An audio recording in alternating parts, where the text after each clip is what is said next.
Nakakapagod lang mag-antay ng mga tao.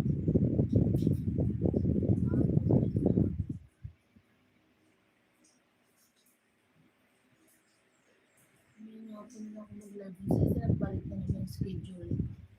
Isa sa hapon, isa sa umaga. Kasi yung tao talaga yung isa. Try ako pala.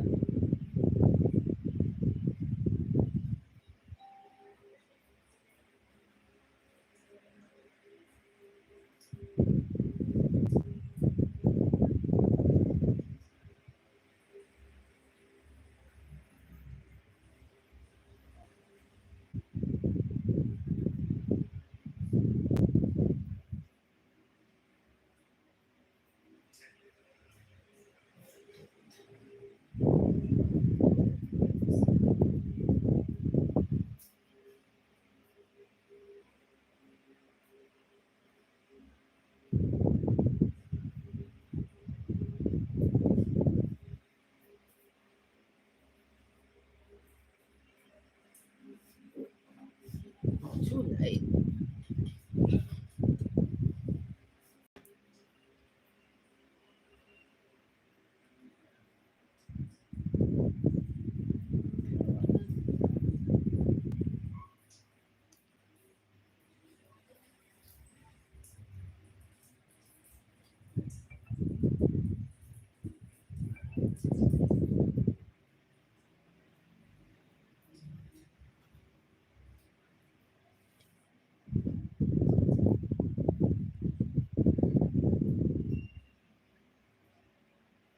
Please don't forget to like and subscribe.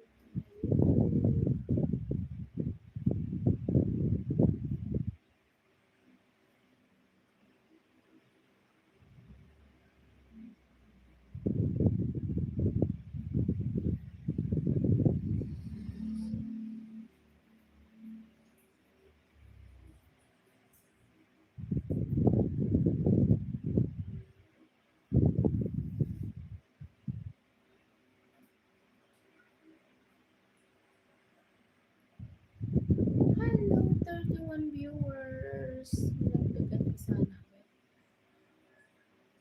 Naman isa-isa kasi. Wala na isa.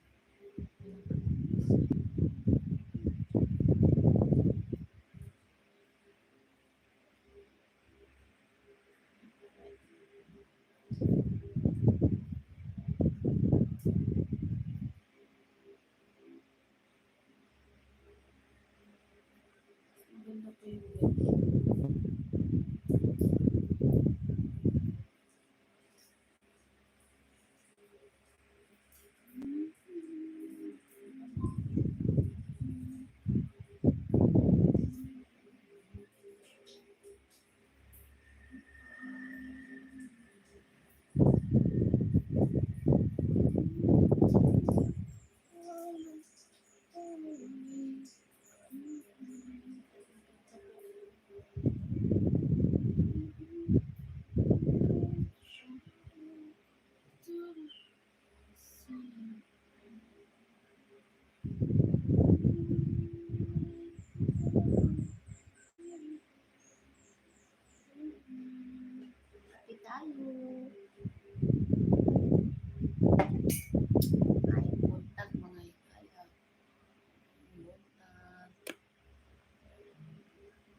You don't have to call me sir, but I appreciate it.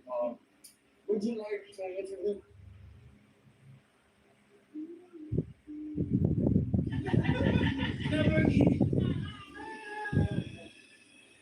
Kumusta kayo guys? It's my parents' first time coming to the Philippines and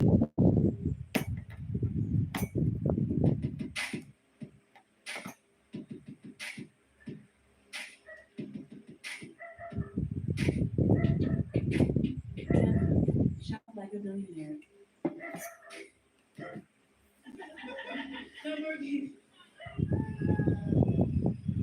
Kumusta kayo guys? It's my parents' first time coming to the Philippines and this is their full reaction of how they found Philippine culture, taste, atmosphere, everything. Walking around Metro Manila was the first place we went.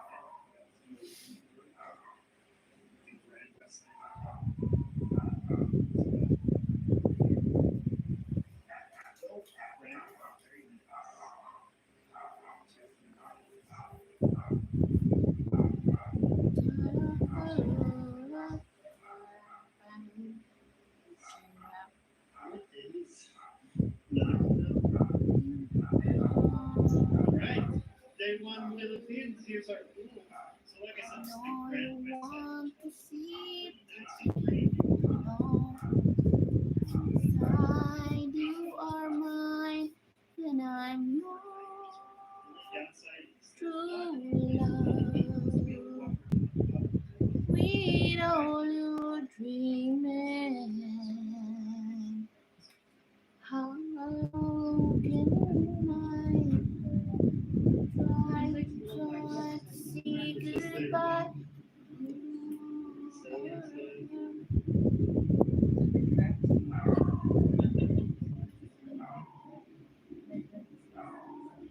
Lost my way across the sky, living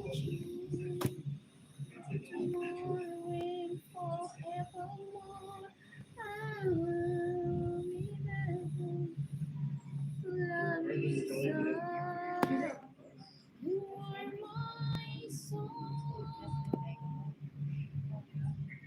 You are my soul.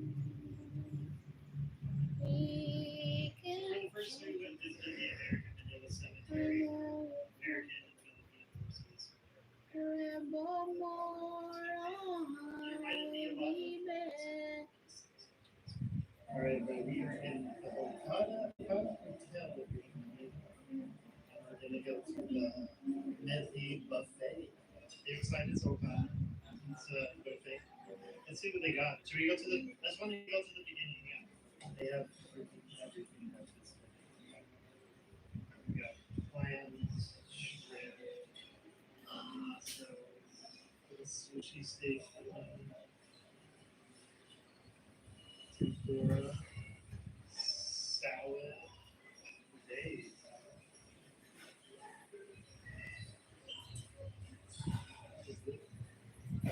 chicken wings.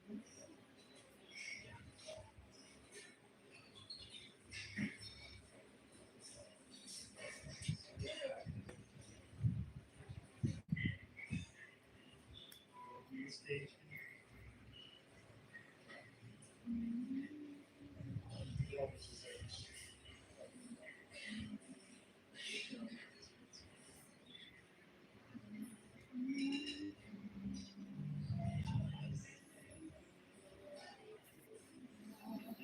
Alright, we are at Elena. First time dito.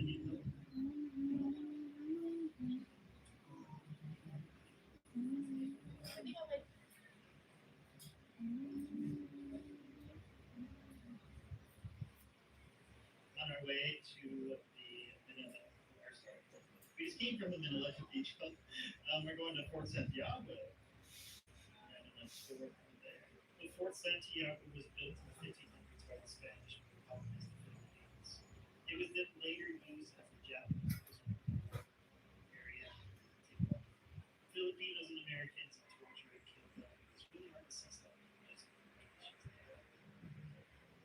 We also got to learn a lot about Jose Rizal, which is the national hero of the Philippines. Ano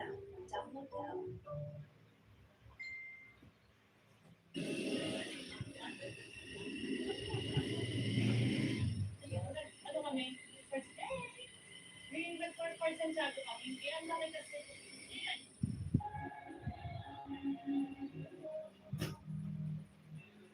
We'll have one of those in Canada.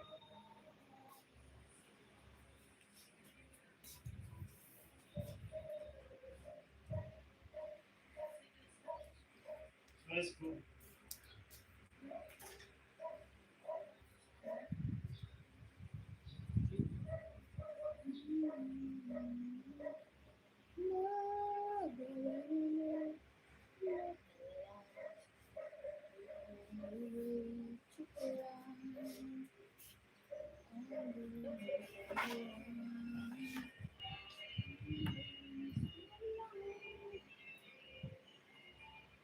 Okay, so we're here at Salcedo Markets, Makati, trying to find some food and lots of options. Lots of options.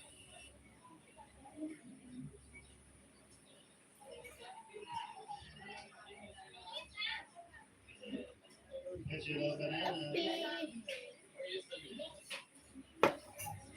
blue fry.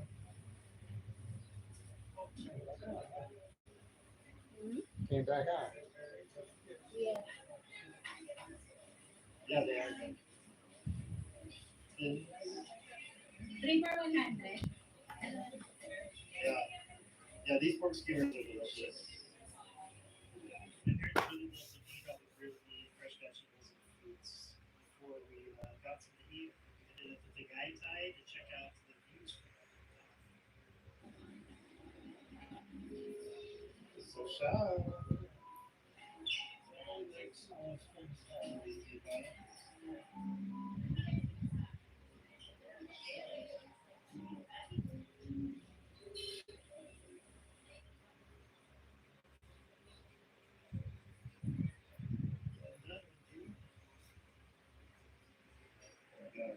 The chocolate. Is it good? Is the chocolate good?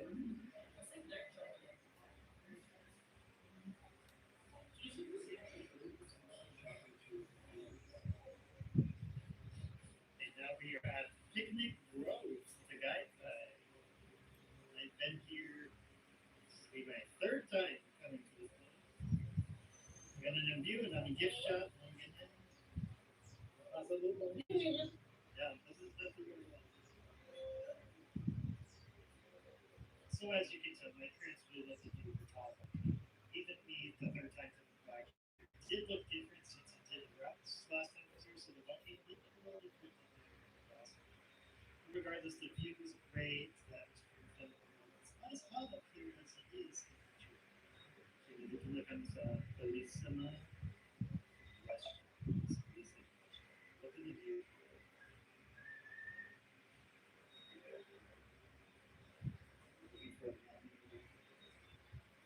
See the view of this place? Oh my gosh. Imagine staying here with that pool, the view. Gosh. This place is so nice. We're not about to food. Dinner with that view. Exactly.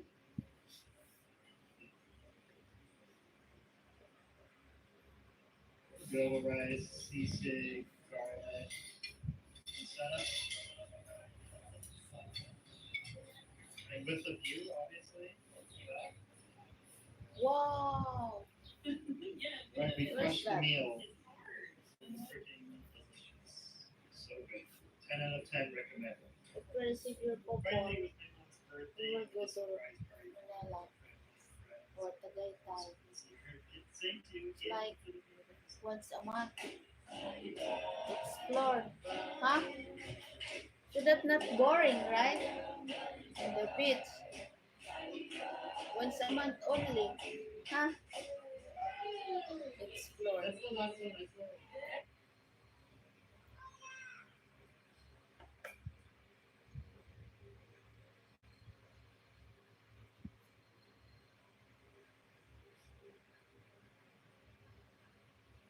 Or You're the rainbow in my lonely brain.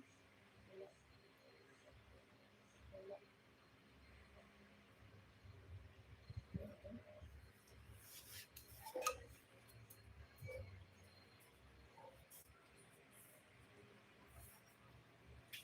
I mean, it is a literal jungle.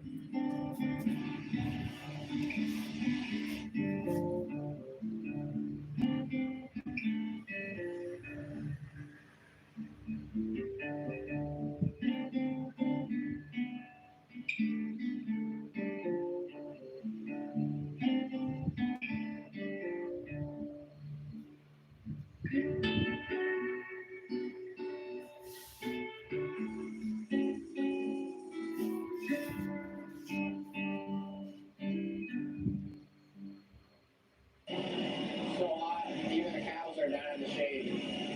Too hot to be out here in the sun.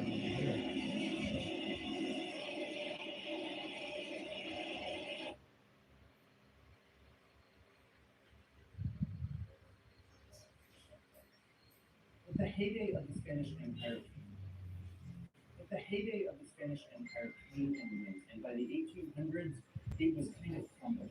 But it was the arrival of a new superpower that I believe had a bigger impact, not just on the Philippines, but on the U.S. itself.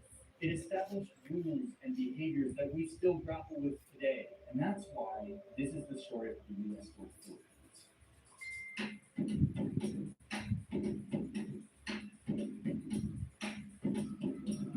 Mabuhay or Yumapangan Lunig kayo. Welcome back to my channel. It's me, Kirby Arvalio, your friendly Pinoy historian. And if you are new to my channel, in this channel, I make videos about our people's history, our people's culture, and everything in between. So don't forget to like, share this video, comment down below, and please subscribe.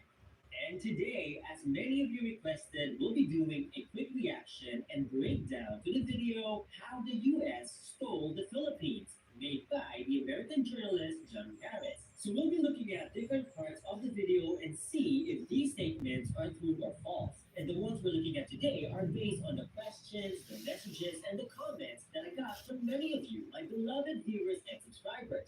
And we'll be looking at it from my perspective as both a Filipino and a Filipino-American historian. Also, a lot of these topics have been featured in my older videos, so make sure to check them out after this video.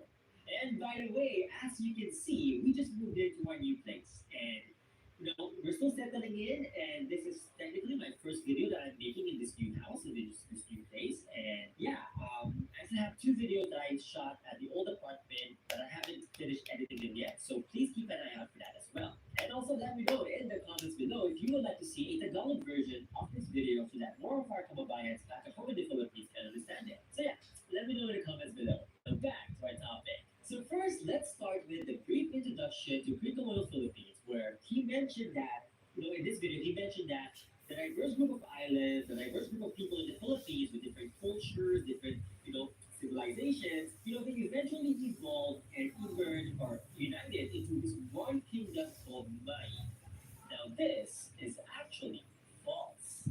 Well, it's more like oversimplified than false, because Mai was a real kingdom, but Mai was not the name of the entire island or archipelago we now call the Philippines. Mai was just one of the many pre-colonial and ancient kingdoms that were recorded in the islands we now call the Philippines. It was first mentioned in the year 971 during the Song Dynasty. Scholars today are still debating on the exact location of Mai. Many say that it was on the island of Mindoro, while others argue that it was actually in Luzon, particularly in what is now Bai in Laguna. Nevertheless, it was not the name of the whole archipelago. It's a name pertaining to a single kingdom, not the whole Philippines. In fact, Mai was not alone. This list of pre-colonial kingdoms that were recorded and recognized by the ancient Chinese Empire also included the kingdoms of Butuan, Luzon, and Cebu, and all of them had extensive relationships with other parts of the world, such as with the Middle Kingdom, aka China.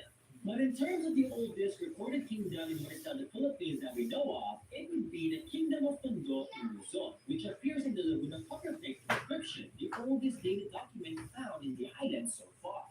It dates back to the year 900 or 621 years before Ferdinand Magellan's so-called discovery of the Philippines. Another thing that I want to point out was the animated part where they showed artifacts like the Laguna copper plate pointing to the map. But it's kind of off, or it's really off, because the Laguna copper plate, for example, was found in Luzon, not Mindanao, as the map suggested. But anyways, these are just minor things. So check out my older videos on the Laguna copper plate, the pre-colonial kingdoms in the Philippines, and the so-called discovery of our islands in the list below. In the video, he also mentioned how the Philippines was conquered by Spain exactly 500 years ago this year. But this, again, is also false. So in this video, we see a brief overview of Spanish colonial era in the Philippines. I actually liked how they animated this part, how they animated the growing Spanish Empire. But one thing he got wrong was about how the Spaniards conquered the Philippines exactly 500 years ago. This is false because it was the so-called discovery of the Philippines that happened exactly 500 years ago in 1521, but not the conquest of the islands that came way later in the 1560s and the 1570s. And to be honest, they didn't really succeed in conquering the entire archipelago. For example, the Sultanate of Sulu and the many sultanates in Mindanao remained independent until after the Philippine-American War in the 1900s. The Spanish expedition and conquistadors in 1521 was also almost wiped out when they tried to conquer the Visayas. From the Battle of Mactan against Lapu-Lapu's forces to the plot to massacre the conquistadors during a banquet in the Raja Huagun's fort in Cebu, the Europeans had to desperately run for their lives to escape being butchered. So yes, Spain did not succeed, did not conquer the Philippines 500 years ago. In fact, they failed many times for many decades. Now, fast forward to the US expansion and the Spanish American War. First, is it true that the United States stole land to expand its borders? Yep, this one is true. In this video, we see a nice animation about US expansion, how the US practically tricked different indigenous people in North America and stole their lands. And if they fought back, they were faced with genocide. The US also did the same thing with Mexico, and I believe Johnny Harris also has a video on how the US stole Happy Mexico. Father's Day. But Happy is it true Father's that the United States was Day! only interested in Cuba and not the Philippines? Well, the answer is yes and no. There is actually a lot of parallels between the histories of Cuba and the Philippines, especially during this period in the 1800s. Both of them were island colonies. They were the last two major colonies of Spain, both fighting a revolution against Spain at the same time. And during this time in the 1800s, Cuba was also the biggest producer of sugar in the world. And across the Pacific Ocean from the 1700s and up to the 1970s, sugar was also the most important crop and top export of the Philippines. So for context, during this time, sugar was one of the most important and most profitable industries in the world. It also led to the exploitation of indigenous lands and the slavery of black and brown people. And the United States was eager to dominate the world sugar industry, and they saw this happening by conquering Cuba. In fact, they actually offered to buy Cuba from Spain numerous times, many years before the actual Spanish-American War. So long before the war, the United States was already plotting to find ways to take Cuba away from Spain, or to at least control Cuba's economy. They were not really interested in liberating the people of Cuba. They were more interested in acquiring Cuba's sugar industry. And like what was mentioned in the video, they also saw and grabbed the opportunity to take over Spain's other colonies, like the Philippines, Puerto Rico, and Guam. And actually, side note, during this time, the islands of Micronesia, including Guam and Palau, were technically kind of part of Spanish colonial Philippines. They were all part of the Spanish East Indies with its capital in Manila. But that's another complicated history that we can talk about in future videos. But wait, so is it true that the Spaniards were cruel? They were terribly cruel colonial masters. Well, this one is true, but yes, they were terribly cruel, especially to those who stood up for the rights and the freedom of the people in the colonies. But the Americans also exaggerated Spanish cruelties and atrocities to advance America's own agenda to take over Spanish colonies. Painting Spain as a purely evil empire was necessary to justify America's so-called mission to liberate the people in the colonies. But the irony is that the United States actually committed the same atrocities, if not far worse, than the Spaniards. For example, they vilified the Spaniards for their violent colonial concentration camps perhaps known as the Reconciliation policy. But when the United States took over the Philippines from Spain, they did the same exact thing. Only this time, the United States escalated it into something bigger, something worse. Their atrocious policies under their so-called mission to liberate the Philippines actually led to the genocide of our people, like what happened in Banavida in Samar in 1901, or in Naparig in Pampanga in 1899, and in Bugdaho in Sulu in 1906, and in many parts of the Philippines throughout the 1900s. Just imagine, within just a few years, they wiped out somewhere between 1 million to 3 million Filipinos. And that was huge during the 1900s. It was a genocide. Now let's talk about the mock battle of Manila. Is it true that there was a fake battle between the US and Spain in the Philippines? Yes, this is true. This actually happened. A fake battle that was all scripted. And, it actually happened. In fact, it happened exactly 123 years ago this month.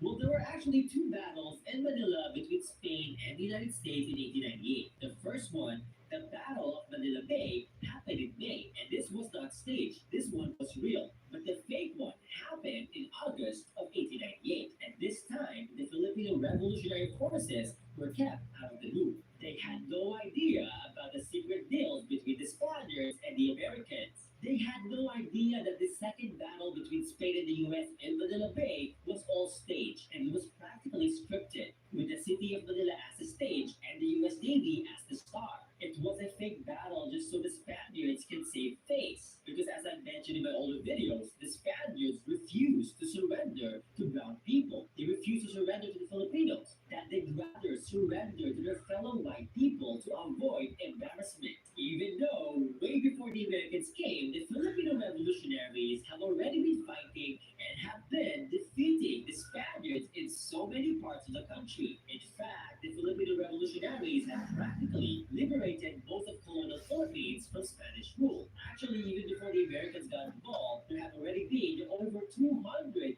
anti-colonial revolts and uprisings in the Philippines against Spain since the late 1500s. It is also important for us to remember that during this time, the sultanates of Sulu and most of Mindanao were never really colonized by Spain. In fact, even in Luzon, the indigenous people of the Cordilleras remained practically independent from Spain. So yes, there was a lot of things going on in the Philippines during this time. It was not one monolithic country. It was very complicated. But one thing is for sure, we were not some damsel in distress just waiting to be saved by Uncle Sam or by anybody else. Our people have always been fighting for the liberation of our motherland long before the United States even fought for its own independence.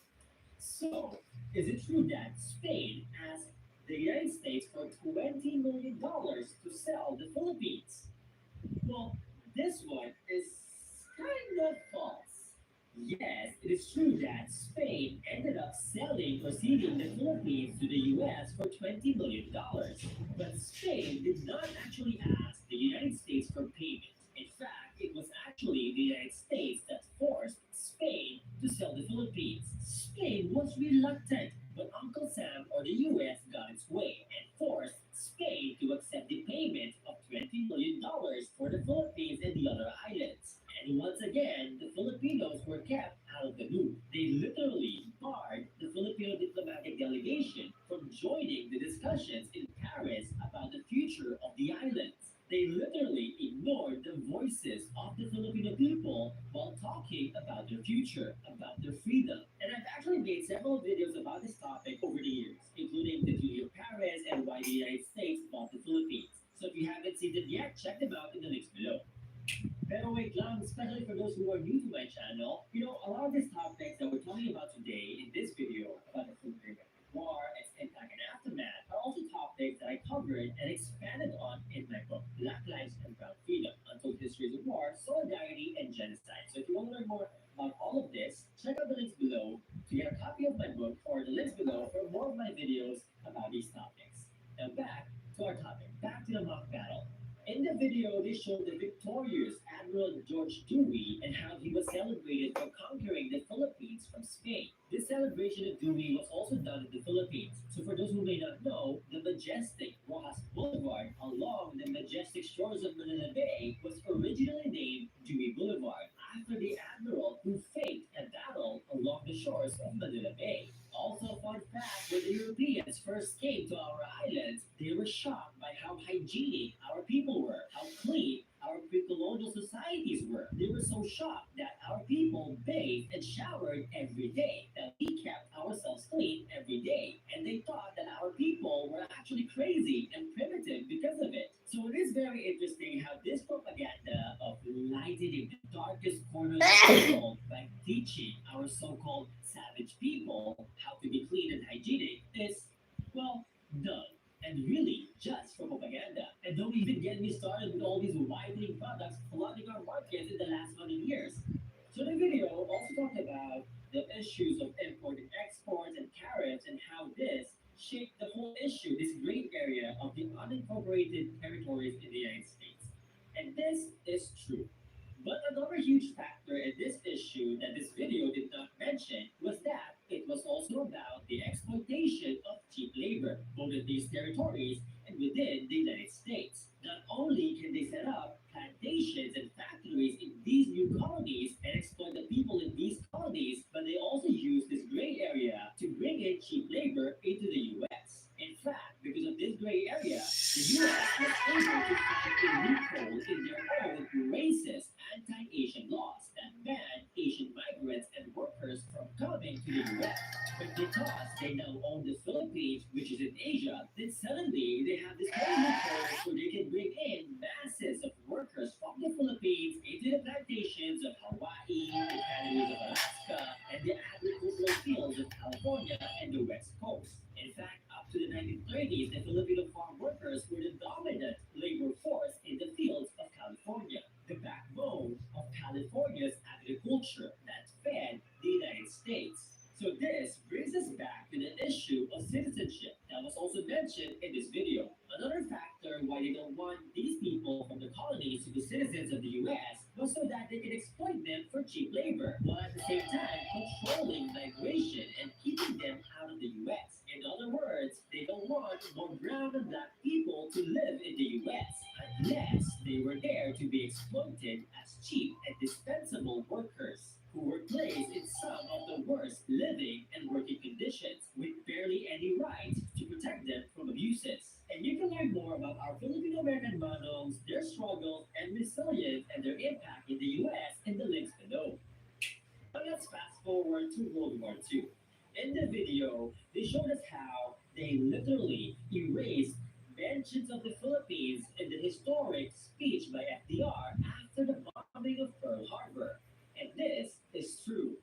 They did not mention the Philippines or Manila, not because they were not important, but mostly because they didn't want to remind the American public that the US was also an empire, that they still owned these colonies. Plus the fact that a lot of racist Americans would not care about the brown lives lost in the Philippines as much as they would care about white people being killed in the bombing of Pearl Harbor. But another thing that was not mentioned in this video was why Pearl Harbor in Hawaii was bombed in the first place. So bucket why?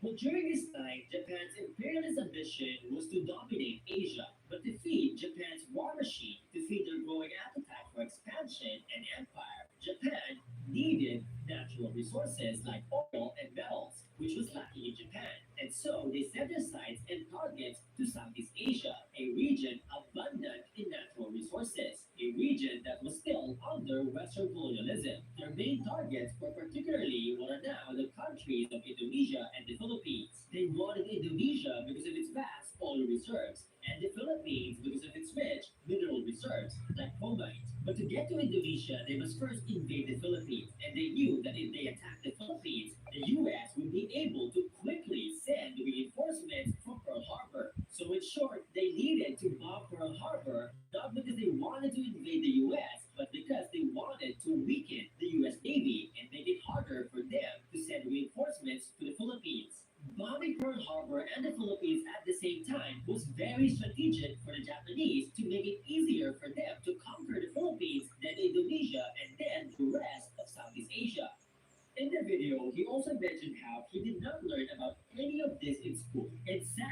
this is true. We don't really learn about any of this in schools, not here in the US, and no, not even in the Philippines.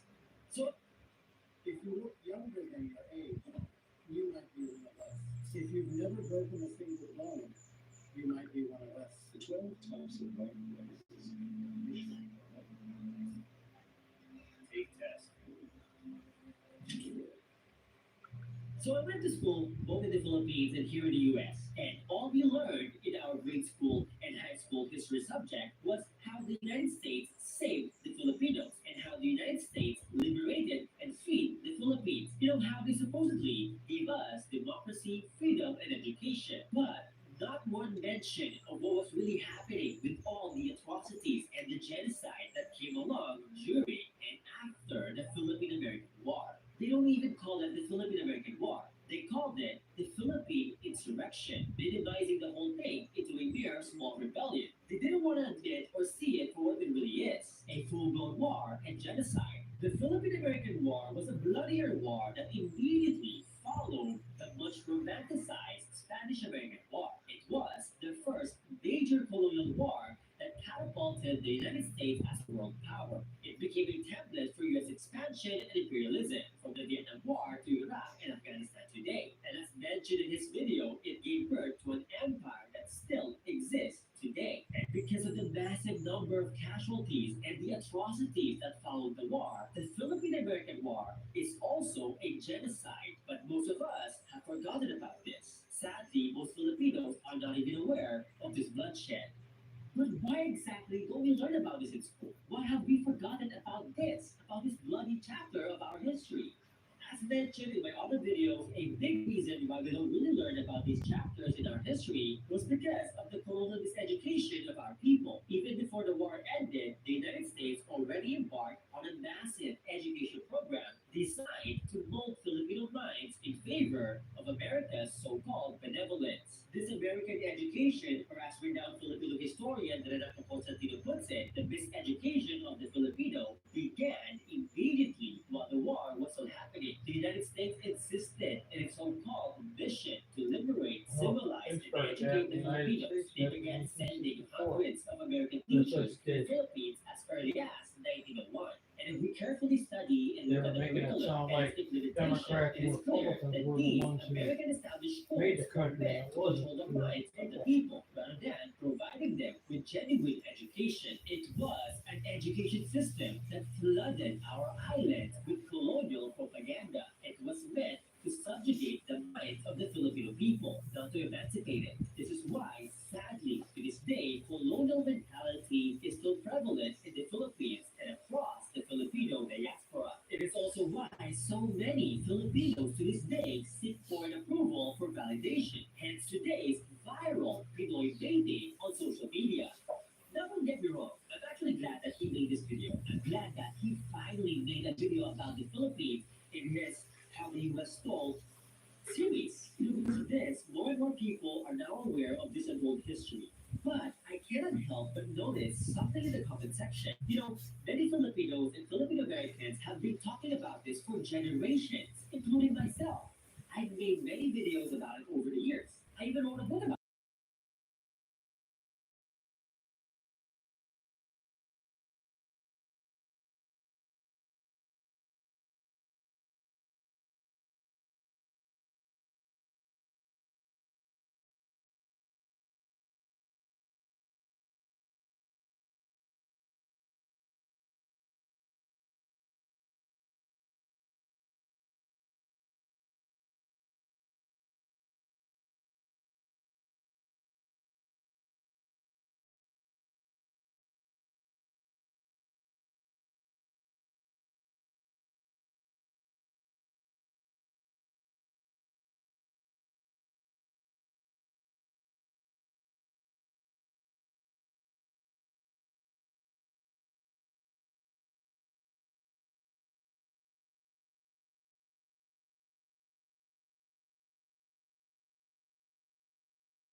Hello, good morning no Made all their people na talaga. everything was on there. They didn't have to use all their people No more salary na tayo outside of nito this guys. place to get help.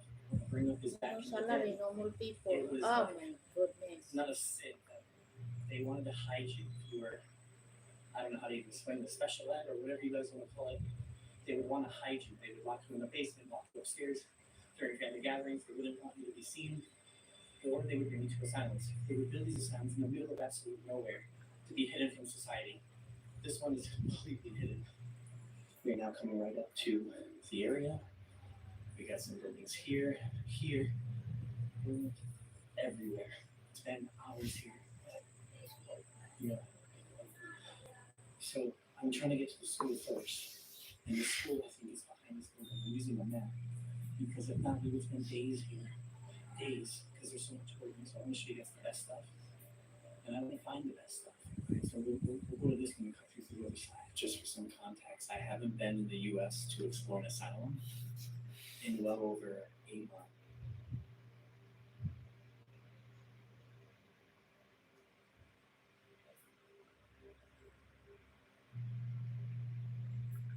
The Chris is one of Asia's most.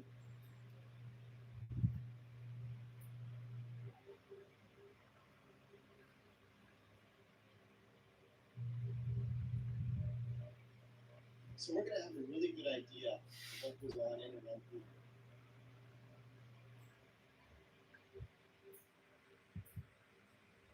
The nuisance IRL streamer Vitaly's loop.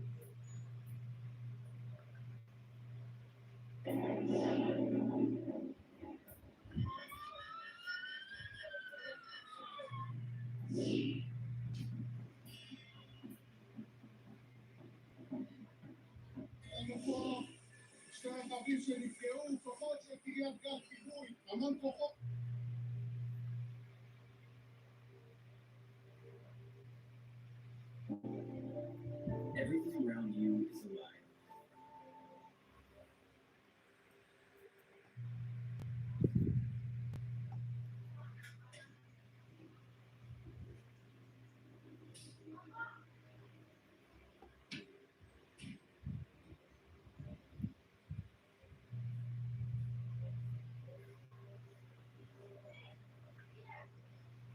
Today we're checking out a ranch line chef, which is right over there. It's a really cool place. You're not going to want to miss. Starting strong makes all the difference.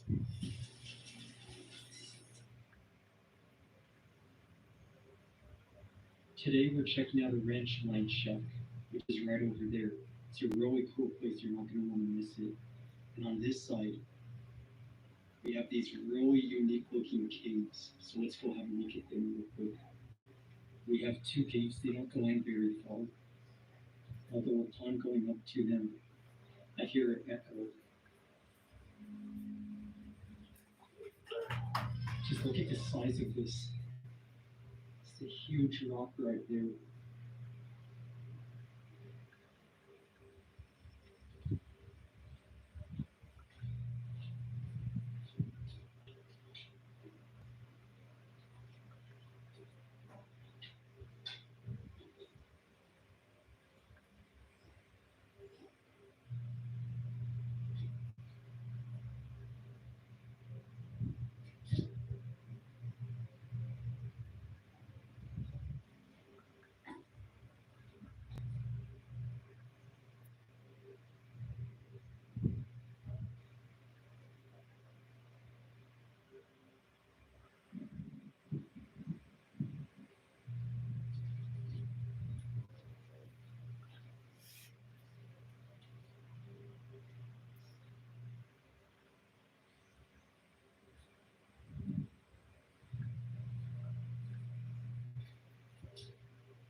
This one's not as big.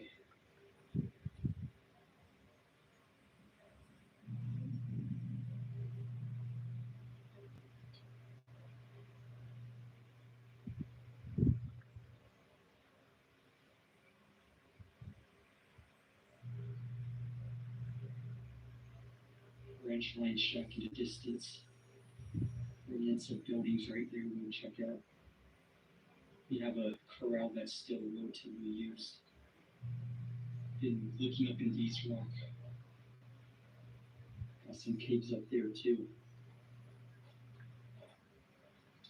And then a water faucet.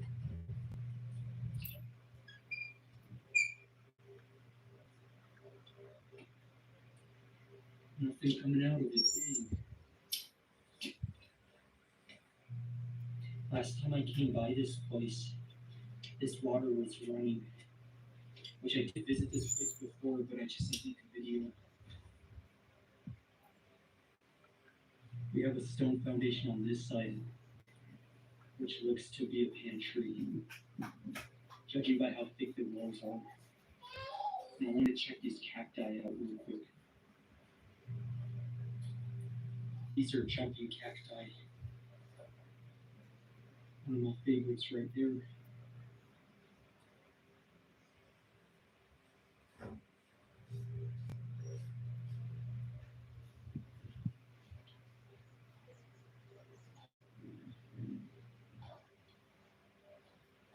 Let's try this faucet. Maybe that one was just plugged up.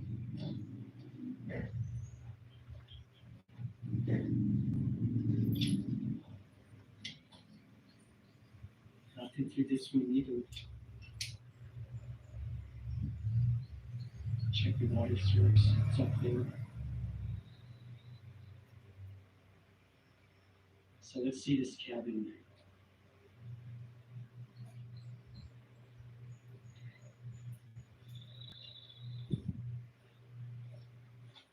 Another rock wall on this side as well. Possibly another building.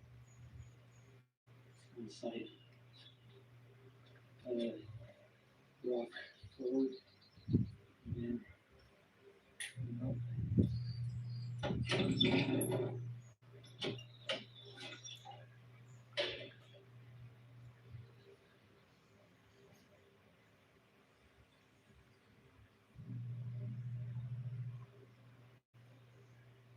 Great roof that's been replaced recently, maybe within the last 10 years.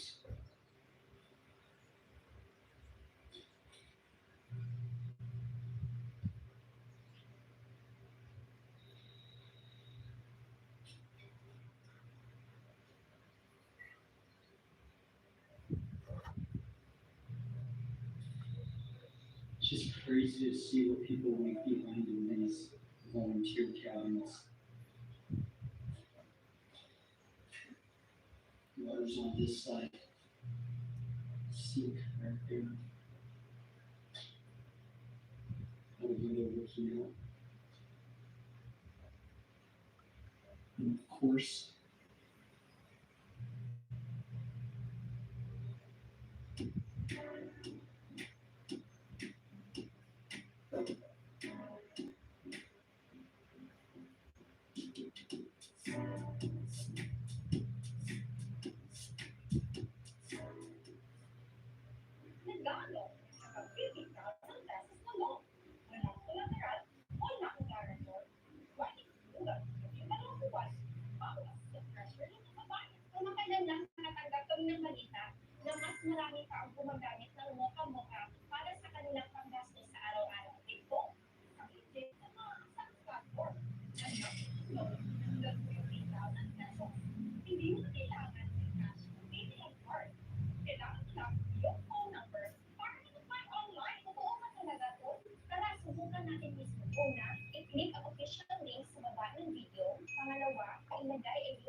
of course, the guest logbook. Let's see. And most recent must be 4/18/21. Well, that's very outdated. That's years ago. Guess it's just not updated. log book on this side. 5/28/2022, but that's still very outdated. It's a while back.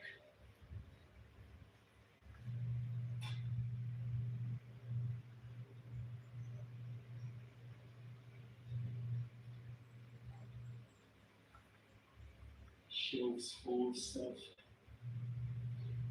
What's inside here?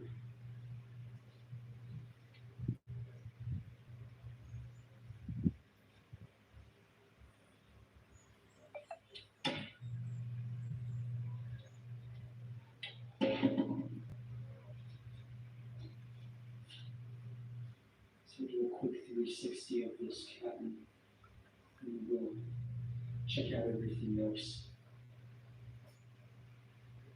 We check out the furnace.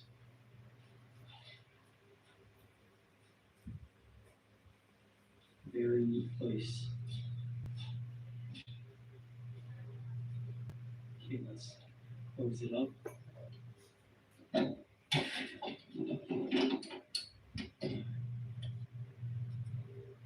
Let's go see that water source. That's up this mountain.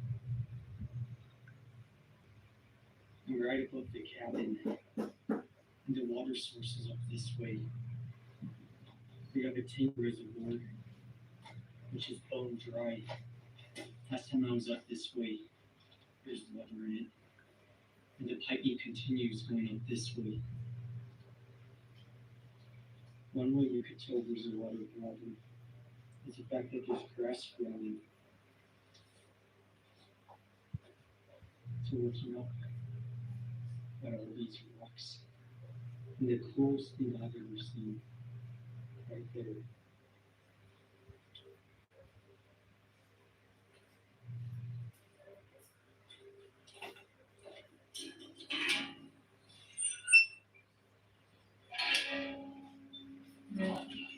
Oh, that sucks.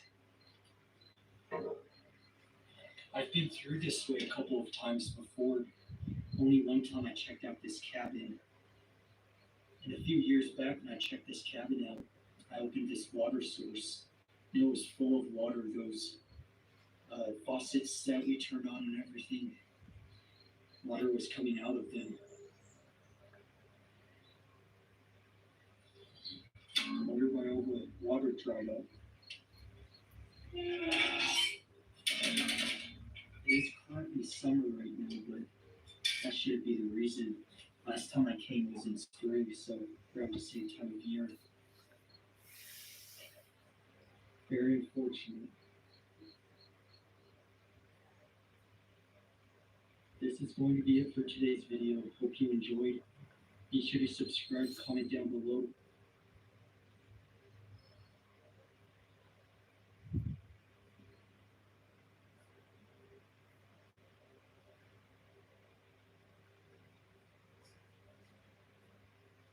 In 2022, we started a journey to find one of America's rarest crystals, pallidite, a copper-based crystal.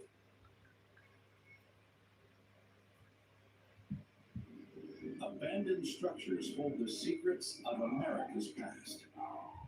An imposing construction.